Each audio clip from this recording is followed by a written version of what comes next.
నా first nomination Kalyan అన్న. But నేను వచ్చినప్పటి నుంచి మా ర్యాప్ కలవట్లేదు అండ్ మా ఐ కాంటాక్ట్ కలవట్లేదు.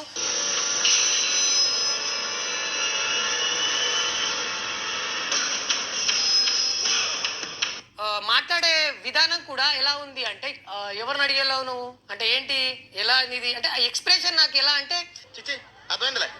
ఎలా మూలపోయి ఆడో కనపడకుండా ఉంచండి. పార్టీ అయిపోయిందా మిగిలింది తిని పోతురు గారు ఎలానే దొరకలే.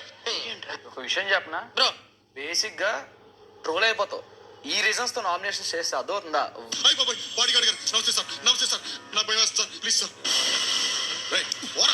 లేదు లేదు లేదు అదే చెప్తున్నా. ప్రైమరీ పాయింట్ చెప్పాల్సింది ఏంటి, నాతో తన అరగెంట్ గా నాకు ఉంటున్నాడు ఇది చెప్పు. నేను బయట ఉంటా, నీకు నచ్చిన నువ్వు వేసుకుని వచ్చా. సీరియస్ గా చెప్పా. నీ అరగంట నీకు అనిపిస్తే వచ్చి నాతో గంట కూర్చో, నీకు తెలుస్తుంది నేను ఎవరు. అర్థమవుతుందా?